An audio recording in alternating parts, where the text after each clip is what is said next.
Terrific. Well, good morning, everybody. Welcome to the Family Engagement Committee for 21st Century. I hope you are staying cool. I, for one, do not care for this heat, and it makes me a little bit grumpy. I'm not going to lie about that. Anyway, I hope you're faring better than I do, and welcome. Billy and John, I see that you guys are both in here. I've got the agenda ready to share. Anything you want to talk about before I throw that up on the screen? John has, he's gonna be talking about the agenda this morning. So hopefully he gets back in as soon as possible. The first bullet should I just wait a minute? Sure, we can just wait a minute. That's fine. Okay, I appreciate, there he is. He doesn't have the, okay. Are we good? That's much Yes. better. Can you Yeah. hear me? Okay. Well, first of all, good morning, everyone. And I want to apologize for not being present in a couple of our previous meetings, getting ready for summer and actually being in summer. And we are in week 7. So I've learned to navigate my schedule. I started opening up the building at 7:30 in the morning. And so it's been kind of crazy for the past 7 weeks. But anyway, I'm happy to be back. I've kind of followed up with Billy on some things. We had a conversation yesterday about our committee goals and things like that. So probably just kind of get started with that. And then I sent a couple of other agenda items to Heidi to add, because it's always nice to hear how our summer is going. And then with the school year approaching, maybe talk about some strategies that folks are using to work with parents on getting kids registered to school. So that's my 2 cents worth right there with that. So, yeah.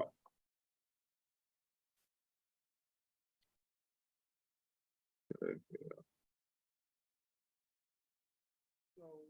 can go back, and I've not been on the previous 2 meetings, so I know Billy and I talked a little bit yesterday about parent engagement. We talked about socio-emotional support of different families, and one of the things is I think we all work in different environments. As I was telling Billy yesterday, we're very fortunate to be here in the metro area where we have lots of different resources and can do a lot of different things and a lot of support. But still feel that it's important that we continue to address this, because I think it's going to be one of those things that it will be ongoing, because situations will change and families will change. And just trying to figure out. So does anyone have anything that they want to, especially with the summer, that we've been working on with social emotional support for our families and dealing with trauma? I think trauma looks different to a lot of different people. So it really does. And I'm dealing with a family right now where I work with this young man. He was a kindergartner last year, and it was ironic that in order to get him to do his job, I had to build that relationship with him. But by the time I got here in the mornings, he would be climbing the walls. And so something as simple as do your job and you can earn 2 Dum Dum lollipops, a penny a piece. And that's how we kind of got that relationship started. And even if I wasn't here, I would put it in the mailbox, but he knew what the routine was. And then we got to a point where maybe he didn't have a 2 thumbs up day, maybe he had a 1 thumbs up day, but we were able to let him know that he was being successful in some way, shape, or form. Now that I've worked with him, and it's really nice to have him in the summer program, because we've had none of those issues. We've had none. But what it has allowed me to do is get a better look at the family dynamics and understand what's been going on with this young man. I looked at him this morning. He was gone for about 2 weeks. Every morning we're out there meeting and greeting parents, signing kids in, and it gives me an opportunity to engage family members and figure out. And I said to the mom, it's like, where's he been? She's like, going through a second divorce, and we've been staying here and there. And, and I'm just like, okay, I mean, that makes sense. But as she said, I was curious as to how that was going to affect this kid coming back. But because we had spent a lot of time, I said this morning, it must be really hard to try and figure out where you're going to be laying your head that day or the next day, And to me, that's trauma in itself. It doesn't have to be gun violence or anything like that. It could be torn relationships, but he gets out of the car, he's happy to be here, and we do everything that we can to be supportive of him and be supportive of that family. So that's just kind of a little tidbit that I wanted to try and get on this morning, and kind of talk about, trauma looks different to a lot of different people. And, how do we deal with that? And one of my things is making sure that when he comes to this camp, he's got stability in the morning until 4 or 5 o'clock in the afternoon. He's getting breakfast. He's going to get lunch. He's going to get to go on fun activities. He's going to get snacks for at least 6 hours a day. He's got stability. You know what I'm saying? And so that's just kind of one of the things that I want us to kind of think about. It looks different, for everyone. And, but that's just kind of some of the things that we're able to do. And not only that, but being able to touch base with this mom, when she comes in the morning and looking at how defeated she is and being able to say to her, you know what, it's going to be okay, And sometimes people need that little bit of encouragement. So, yeah. So anyway, I'm going to get off my soapbox and kind of open it up. But I felt like that would be a good intro to kind of start talking about, social and emotional and trauma. And if anybody else has got anything that they want to kick in, maybe you've got another story as to how you've identified trauma in a young person's life or a family's life and how you're dealing with that. So. That's what the kind of stories I'd love to hear, John, because that's, exactly how we reach young people and, take them from despair and give them hope.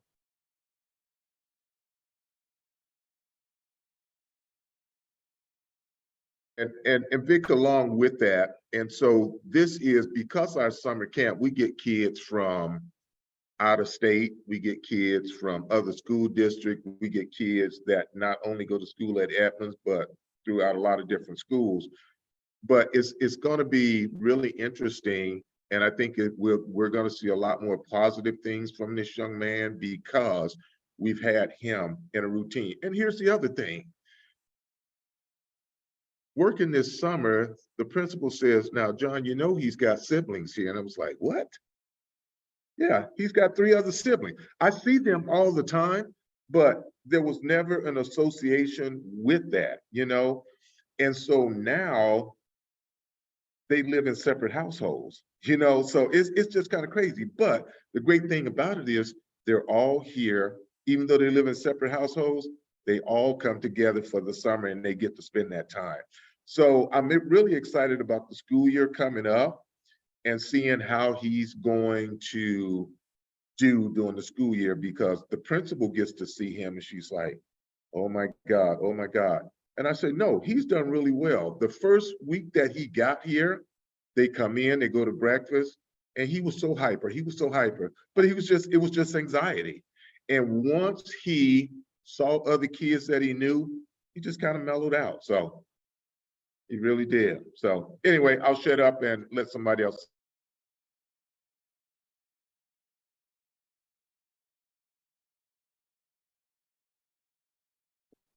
Well, I have 2 things to share.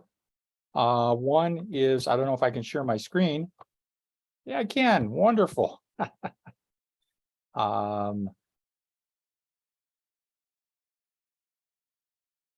Give me a sec here. Always got a bunch of documents up.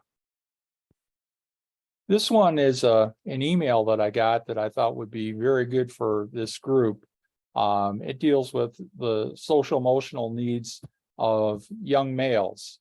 And this is from the Faith Institute, and it's a PD program that you can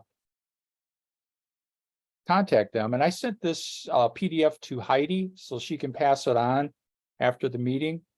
But it looked like they had, a lot of good content in there to working with at-risk males.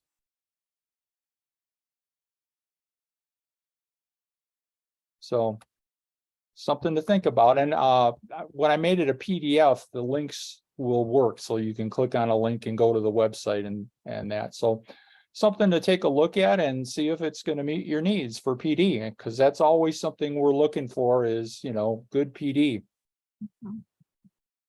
And I have one more thing to share.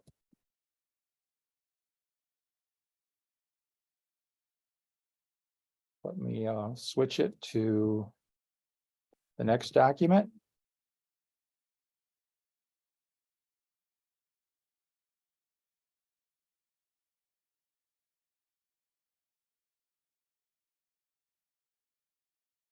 And this is item 11. May 21st century funds be used to purchase food.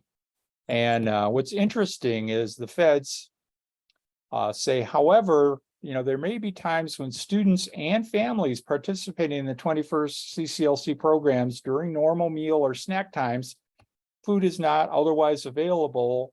For example, it may be necessary to provide dinner during a parent engagement activity that is scheduled during the evening hours to encourage participation.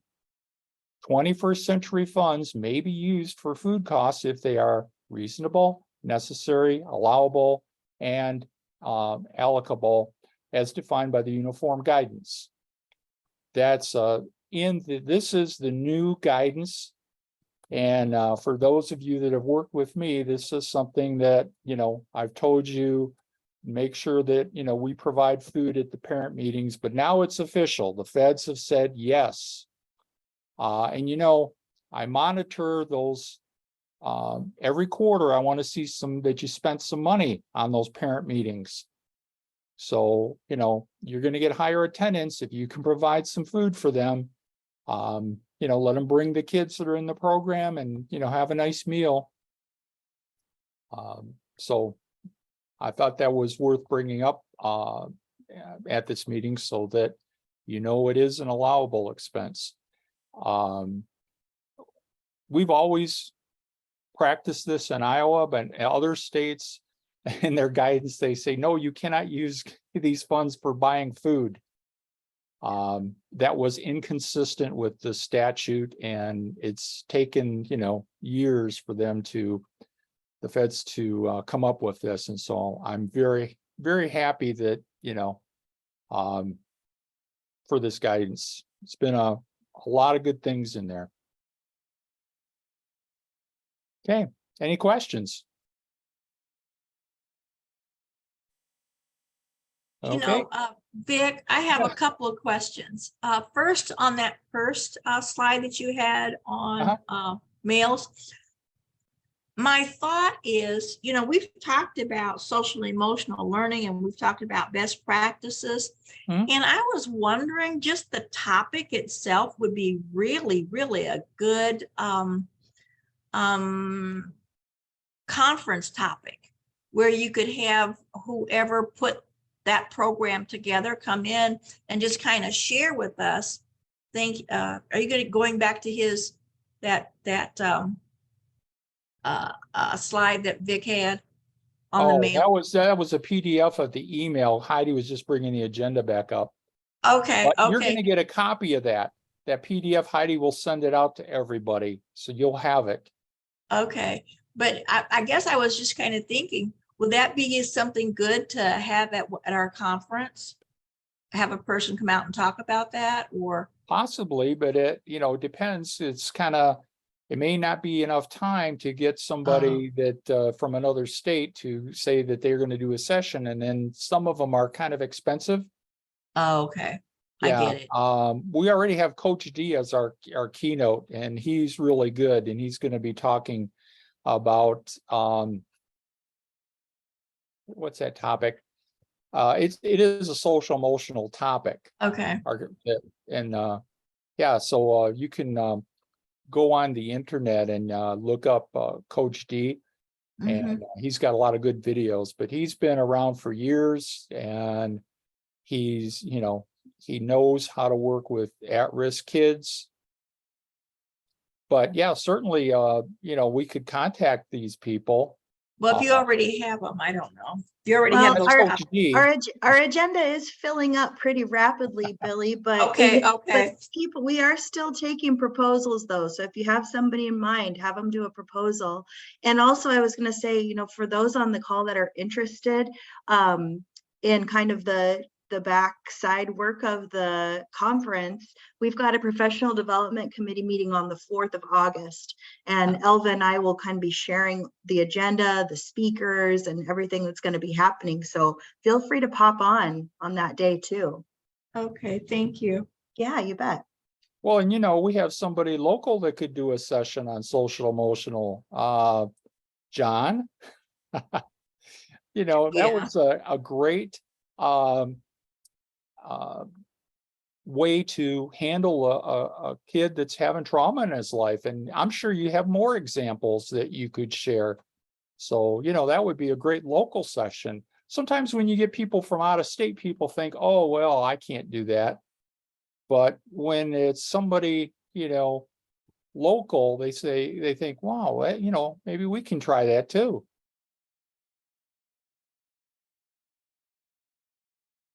But it is a good idea. So when you get that PDF, you can go ahead and check out the material and see and contact them and say, what do you charge to come out and do a PD session? Maybe this stuff might be just online.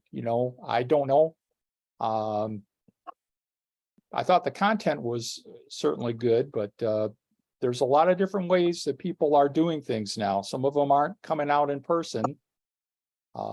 So you'll have to explore those options. You know what? And Billy, we have that community conversation next week with DMPS. And so there's going to be a large group of individuals there. So that would be something that we could toss out to folks in the audience and see if there's someone who's already involved with that or willing to be a speaker on that, and someone who's local. So just food for thought. Thank you, John. Thank you, Vic.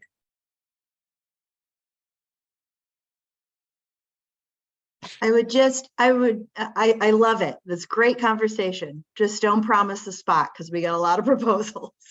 I hear you. They'll have to put in a proposal. Yeah.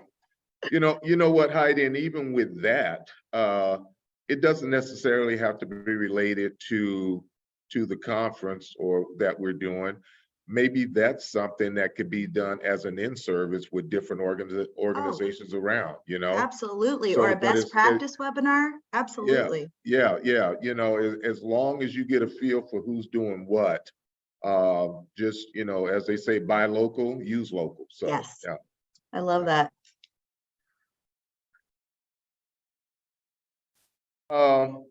So anything else, Vic, that you've got? I'm kind of looking at these goals. The other one is ideas for engaging families virtually and in person, a fun and interactive way. I don't think we want to talk about being outside today or this week or next week as hot as it is, but does anyone have any new ideas or anything that you'd like to discuss about, virtual meetings with families, virtual engagement activities with families that you'd like to share with the committee?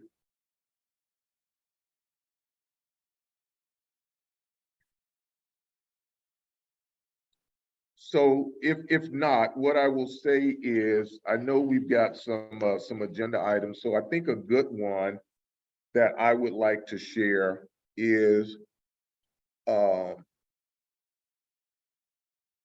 getting, I want to say this. So the great thing about our summer blast program, our K-5 program, is over the previous summers, we've been in 3 different sites. So we've been at our Variety Center, we've been at Edmonds, and our middle and high school program has been at the community center.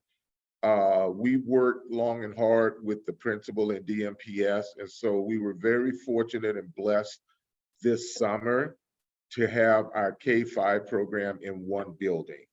So that was enormous for us. But not only having that, and it's kind of weird because sometimes families, they'll go to churches and do things when they won't go anyplace else. They'll come to schools and do things when they won't go anyplace else. And so we've been able to enroll a number of new families, not only from Oak Ridge, but the Oak Ridge community and the Edmonds School that normally don't come to us. And so I think by having it in this building, for whatever reason, our primary focus this summer has been literacy and math. The district provided us with some curriculum. We've got Margaret Jensen Conant coming in, and we did a focus group last week with our teachers to come up with some assessment tools and things like that to see how the kids are progressing. But we also talked about the social and emotional aspects of that program. And some of the comments were, when kids first got here, they didn't know people, but by having them be a part of this program and having some mini activities where it forced them to have conversations, just their confidence level and things like that have really, really grown, asking questions. And so we're able to engage them a lot more, and the kids are engaging us. But my point to that is, getting more families involved, having parents, requiring parents to come and sign their kids in. It allows us to have conversations with them, talk about how their kids are doing, if the kids are liking the program, and parents are saying yes. And the other great thing about it, Vic, is we had, I think, 132, 134 applications just for the K-5 program. And our numbers have increased so much that we had to have 2 second grade classrooms and 2 third grade classrooms. And so again, it's just, sometimes it takes a little while, but doing the work that we do and staying true to what we do and having a lot of communication with people in the community has allowed us to bring in a lot of new families. And one of the groups that we really struggle with was the Muslim community. And for whatever reason, we may have had 1 or 2 kids. And this year, we've got about 20 of those little folks from the Muslim community that are in our program, which is a big boost, for us. So again, when we talk about family engagement, one family tells another family, and then we have those conversations. And so Billy and I were having this conversation yesterday about, doing different things to allow people to peek into your program and see what it is that you're doing. And it's really interesting that some of our Muslim families wouldn't allow their kids to come to programming at the community center because they thought we were a church organization, which was really crazy, and we weren't. But having things here in this building has really opened up a lot of possibilities for us. We were able to, have more of our staff in one place. And we had 8 classrooms this year. So we went from having 5 classrooms to 8 classrooms. So again, without that family engagement piece and networking, we wouldn't have been able to have the number of students that we have for this summer. So. Well, I'm glad you were able to establish that line of communications, John, because, over on the, I think it's by River Woods over there, there's a Muslim community center there. And that may have been where they got the confusion, because they have a program for kids there, and they also have worship going on there. Yeah. So, yeah, so misunderstandings can happen sometimes. Yeah, and absolutely. And so while we're on this, you know, when we're talking about continue to engage families, so I've been working with the community and school coordinator here, success worker, and the principal, and also working with our adult and family program, which we have translators over there. And so we're going to be doing a big giveaway on National Night Out. And so one of the things that we talked about is why not kill two birds with one stone, excuse my expression. But we're going to use that opportunity. We know people are going to show up to get stuff. So we're going to use that opportunity for people to register their kids in school. And so they're going to come in, they're going to do registration. We've got different interpreter translators there. And so they will have someone that they can go talk to and help them walk through that. And then we're going to have folks from the district working with us on campus to get that. So what is that going to do? Number one, it won't be a mad rush when we've got 3 or 4 days before school starts up. And it's an opportunity for families to start figuring out what they need for the school year. You know, so if we're giving away stuff, we've got a couple of backpack drives coming up where people are going to come in. So we're trying to get started early enough, but at the same time, continuing to do some family engagement, not only with the Oak Ridge community, but the Edmonds community. We're going to get that done. So yeah, we're doing a flyer in different languages and getting that posted up everywhere. We've sending that information out on WhatsApp. So we found a lot of different ways to engage our families when we talk about the technology involved. So. Okay. Let me give you a little bit of advice. Now, school supply items like a backpack, notebooks, pens, pencils, crayons, things like that, those are allowable, but buying them toys, no, you really shouldn't be using 21st century funds for that. So just to be clear on that, because the department is, giving more scrutiny to these kinds of things, but kids that are struggling and families that are struggling, that's a big boost. Just give them the school supplies that their kids need. Yeah, so Vic, and we don't buy a lot of that. Well, we actually don't buy any of that stuff, but we've been very fortunate. We've got Klein Electric that's going to do a back to school bash for us, and so they cook food. They cook hamburgers and hot dogs. Nice. And all beef product, and families come. We do meet and greet, and then they can eat, and then they get free school supplies, a backpack. The other group that I've got that we just finalized last week is working with Chase Young with United Way. And the previous 2 years, I think last year they brought us 150 backpacks for elementary, middle, and high school programs. This year, I think they're just really focusing on the middle and high school program. So, but they're going to bring those supplies to us too. So, and then we've still got some supplies from last year that we did. So we've got a lot of community partners out there that really help us when it comes to supplying, these types of items to our family and stuff. And not only that, but our youth workers that we hire for the summer, they also are able to get backpacks and get ready for school. So it's kind of a win-win, and I'm really thankful that we've got some great partners out there that are willing to, buy food, cook food, and serve food, and in addition to that, making sure that our families are getting the school supplies that they need. So that's a great partnership.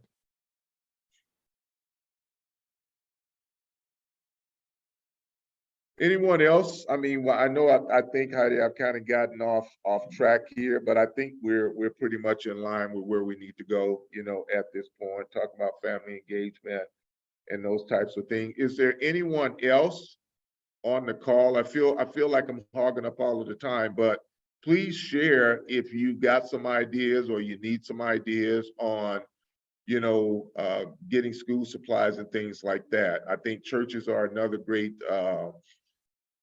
partnership that you can use to get that done. So, and if you're here in the metro area, maybe we can talk and maybe kind of come up and you know, kind of get you connected with someone that can help out your organization with that as well. So.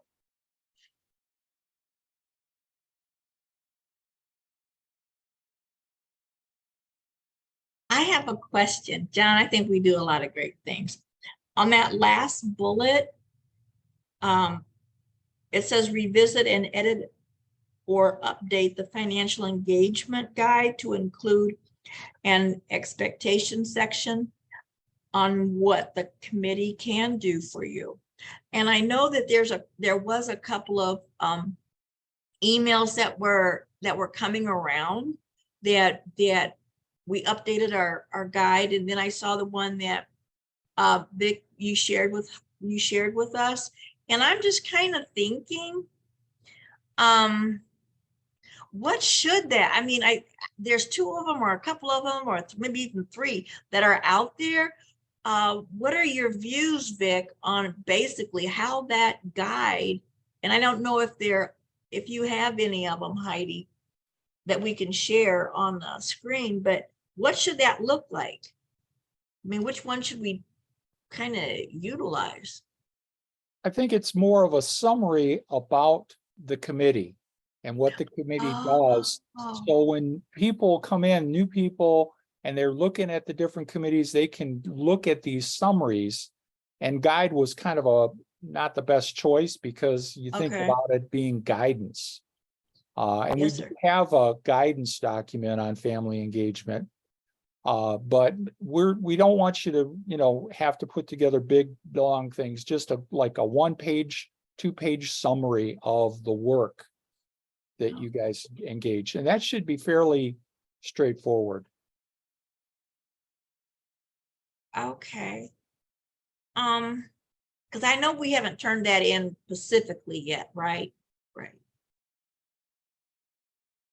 And there was no, you know, exact timeline because I wanted you guys to, you know, have plenty of opportunities to discuss it and, you know, share ideas and things like that so that it's, you know, really organic.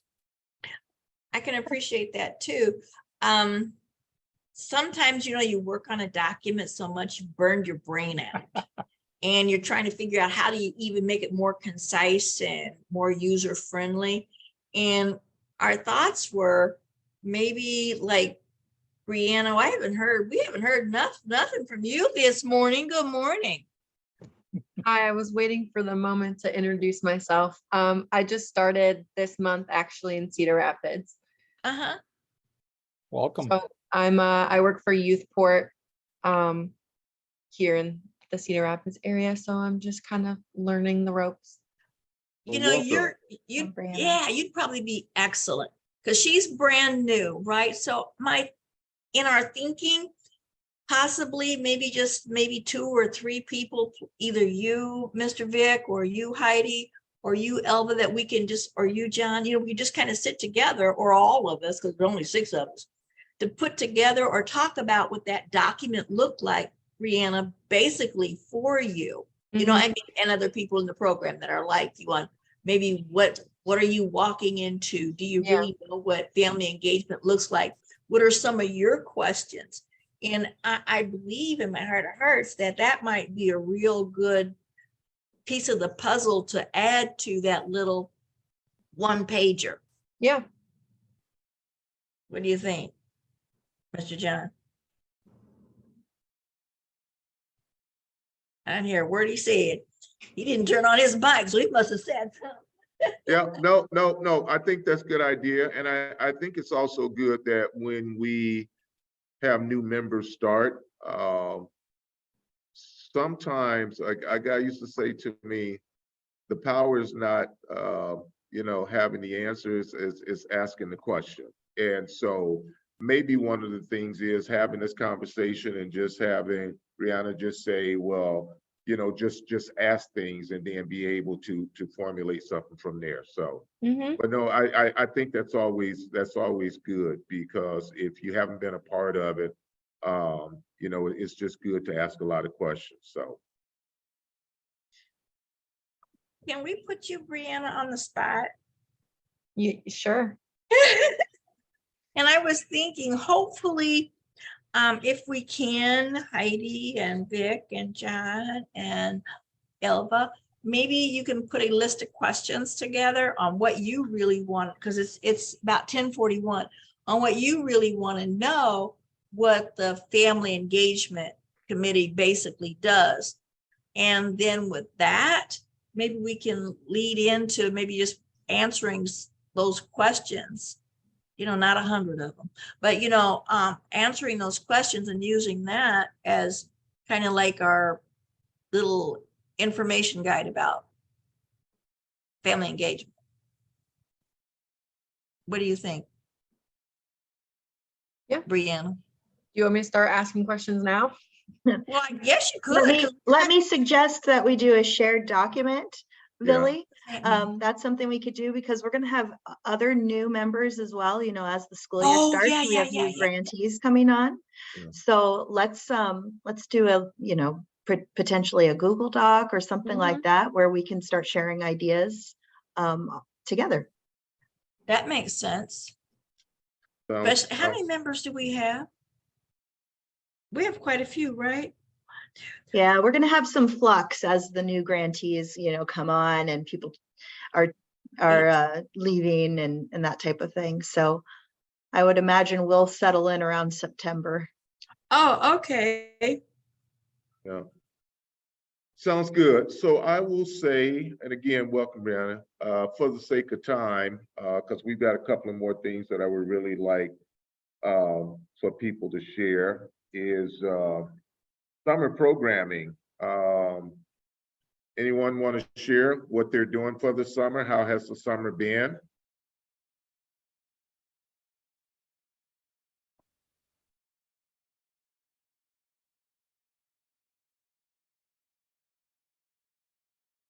Brianna, when did you come on to this I 21st? started July 10th. Oh, so you're real new. Yep. Okay.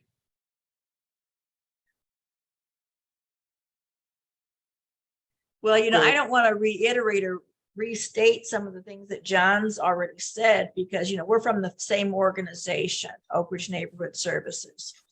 So a lot of the things that he does, we do as a whole organization because he's the director of the program. So just a couple things. We've already talked about our summer camp. We have our Be Real for 6 middle and high school, and our summer blast for the elementary, which has been really great. Numbers have been really, really good. Lots of new families coming on board. And we're starting to register families for the upcoming year, especially those who weren't able to get their kids in this summer. But the other great thing that we've had going on this summer with the Oak Ridge community is our summer youth employment program. And we were able to hire 64 students, young adults, to work with us, not only in our camp, but also out in the community. And one of our great partnerships that really kicked off last year is John Deere. So we had one individual that started working at John Deere last summer, freshly out of high school, as an intern, making $25 an hour. I was like, wow. And so that partnership has continued this year, and John Deere has taken on 2 interns coming through the Oak Ridge program. So I think those are good highlights that I like to share. And those individuals, not just for the summer, but they find a way to create opportunities for them after the summer program is over. And if they do a 90-day stint with John Deere, then they qualify for education tuition. So, and they will help them get their tuition and help them pay for school. So those are really great things that we've got. One last thing that I want to share is that when we talk about the family engagement piece and continuing with the school aspects of it, we will be doing an open house. And when I say we, Oak Ridge and Edmonds will do an open house We will register families here. We're gonna have bounce house. We're gonna have, well, not bounce house, but inflatables. We're working with the company that's going to supply us inflatables to do that with, which is really great, because they can be extremely expensive, and all they want us to do as being a sponsor is to make them, when we have activities and we need inflatables, put them as our vendor. So, but this is a way for them to open the door to start doing business with us at some point in time. So this isn't going to really cost us a whole lot of money. It's done, but that's going to be August 21st. And we're going to do that for from 5 to 6:30. So anyway, that's my little update, you know, for the summer. Anyone else have anything? Brianna, I know you're just getting there. Does your organization have anything to any special activities for the summer you guys had going on? Well, mine's a little unique, I think, from my understanding, because Youthport is a collaboration between Boys and Girls Club, Young Parent Okay. Network, and Tanager. So everyone's kind of doing their own thing. But with just the 21st century, we have the Freedom School program. We have 2 locations. So they're taking like 24 middle schoolers to Washington, DC next week, I think, for a long weekend. So that's kind of exciting.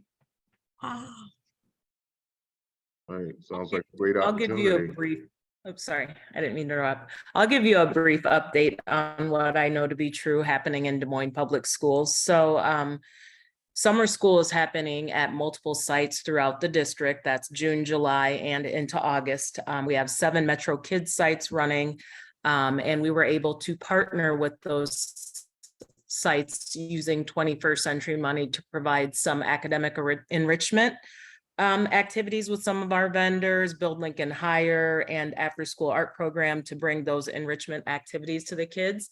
The kids in summer school, Metro, all of those programs are getting a breakfast, they're getting lunch, they're getting a snack. We have community school coordinators on site that are opening up their food pantries and their clothing closets. Today at North High School, they're having a district-wide opportunity for families to come in and register for the school year with our bilingual family liaisons. So there's always a lot going on in Des Moines, and I can safely say it's a lot of good stuff. So we try to take care of the families as best we can. Absolutely. And one other thing that I want to add to not only the registration, but there's flyers posted up around too. And Heidi, maybe I can send a flyer to you. They're going to be doing free physicals for, you know, because it's a requirement that individuals have physicals in order to be in school. So I will get one of those flyers and send it, and then we can send it out. So unfortunately, I think it's just for the Metro, but you may want to check and see if there's the health departments in other counties and places where people are, and see if there's opportunities there to get free physicals. So. And I would like to add that in this extreme heat that we have, don't forget to keep the kids hydrated. If they're doing stuff outside, I'd take a cooler, fill it full of ice, and put some water bottles in there for the kids. And make sure that you're taking a break so that, you know, they don't get heat exhaustion, because that's real common with all this heat. And if you want to give them a treat, I would recommend Blue Bunny ice cream, which is made in Iowa. And, you know, the kids they're going to remember things like that. And it is allowable. It's reasonable. Yep. That's And it's necessary, especially in this Right. heat. Yeah, That's and right. big, I'm glad you brought that up, because 2 weeks ago, Friday, when we talk about partnerships and opportunities, we have worked with the realtors group. So it's a consortium where they have a lot of different realtors come in, but they brought in 200 Chick-fil-A lunches for not only the kids, but for the staff. And when you were talking about coolers, they brought in like 3 coolers of ice cream sandwiches, you know, for kids. So, and I said, oh yeah, you get them all hyped up and then you're gone. But, you know, and I think, you know, I keep kind of throwing some of these partnerships out there because just trying to give people ideas on the different opportunities that may be available in areas where you live. Because sometimes people may be looking to do things, they just don't know how to do it or how to go about doing it. So Great example, John. You know, I was on a comprehensive site visit one time and I noticed there was a pizza place and I suggested, why don't you contact this pizzeria and see if they would donate a couple of pizzas for your family engagement meeting.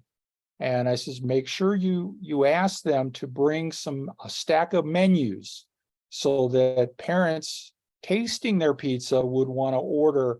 And, you know, they brought half a dozen pizzas, stack of menus, and they were just happy to get that exposure. Because, you know, these pizza places pay for ads to get the word out about how good their food is. So it was a fairly easy partnership to do.